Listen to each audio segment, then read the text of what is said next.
Le Bénin a un avantage comparatif pour le tourisme, étant donné sa géographie et son histoire. D'abord, par rapport à la géographie, c'est que nous avons un paysage très varié, non seulement les fleuves, les cours d'eau comme la mer, les collines, les montagnes, et la faune, sur un petit territoire de 112 600 km², donc qu'on peut parcourir en l'espace de 48 heures. Ça, c'est un atout unique. L'atout historique est encore plus important parce que nous avons une histoire fascinante et très complexe. Donc, on était l'un des principaux ports d'esclaves, donc allant vers le Brésil, mais on était également le point de retour de certains esclaves vers l'Afrique, donc notamment les Afro-Brésiliens à Agoué. Donc, il y a la tragédie, il y a le triomphe.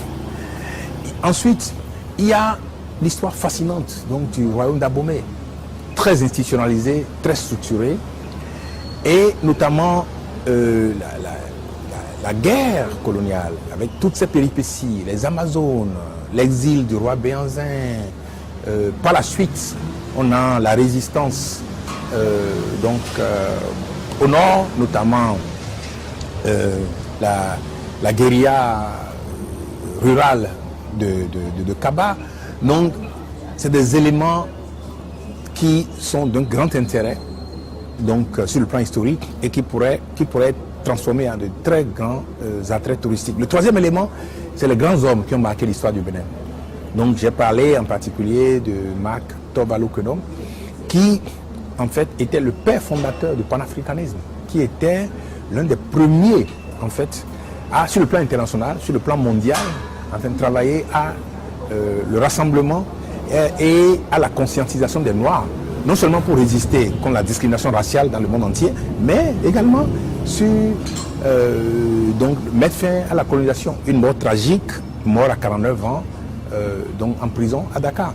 Donc l'histoire et le paysage du Bénin, c'est une opportunité pour l'Afrique. Alors donc j'ai appelé, et ça c'est le deuxième point de mon intervention, au fait que on investisse massivement dans les infrastructures, mais des infrastructures d'un certain type qui intègrent nos valeurs, notre culture, pour que ce que nous offrons en termes d'hôtels, en termes de services hôteliers, ne soit pas une copie conforme de ce qui se fait ailleurs. Parce qu'on a une culture, on a une histoire qui peut être reflétée par cela.